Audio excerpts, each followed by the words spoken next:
Hello, we are the Busybodies. I am Rachel File, and our team consists of Chloe Pulliam, Nolan Reed, and Ryan Nelson.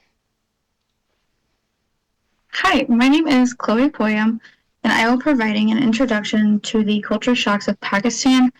Before opening a company in a different country, you have to look at the environment, and we will be discussing child labor, education, technology, and availability. Additionally, culture shock is a feeling of uncertainty, confusion, or anxiety that people may experience when being in a new country or even just different surroundings. I am Rachel File, and I will be covering over child labor. So, the Human Rights Commission of Pakistan said that 11 million children were working in the 1990s, half of whom were under the age of 10. Specifically, in 1996, the median age for children was 7, and it was down from what it was in 1994, which was 8. And 3.3 million are estimated to be currently working, according to UNICEF. And 1 in every 4 household has an employed child. Mostly are girls aged 10 to 14.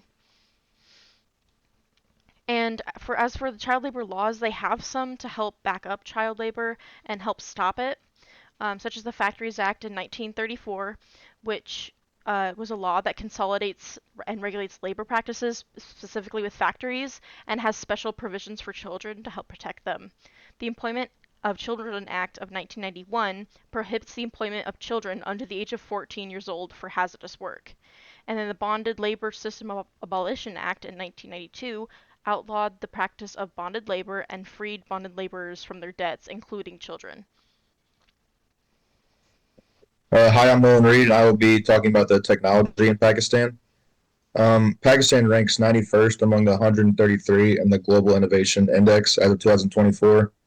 The Global Innovation Index is the ranking of countries based on technological sources and innovation.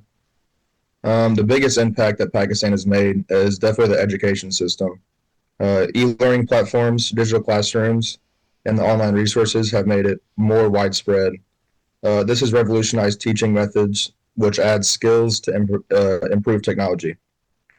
The biggest or the part where Pakistan needs to improve is the telecom market.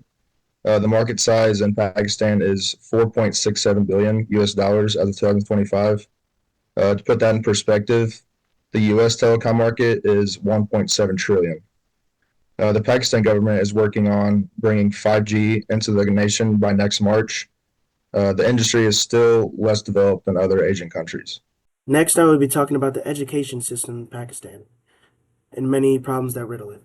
They have a low literacy rate of 58%, which is one of the lowest in Southeast Asia. Female rates are also much lower than men. They have an inadequate infrastructure, outdated curriculum is limiting students' critical thinking skills and making them not able to broaden their own horizons.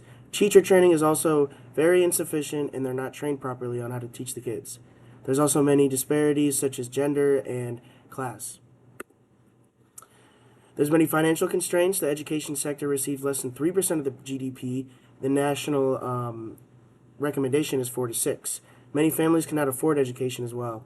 There's many political and administrative issues, such as inconsistent education policies, corruption, and mismanagement of funds also hinders progress in the education. Here's part 1 of our works cited page, and then there are also part 2. Are there any questions? The question was, what was the most rewarding part of my research? And the most rewarding part of my research was learning about UNICEF, which UNICEF is working on protecting all children in Pakistan from all forms of violence, neglect, and exploitation, including in the labor force. My name is Chloe, and the part that was most rewarding to me was learning about the additional acts that are there to protect children, just as there are in the United States.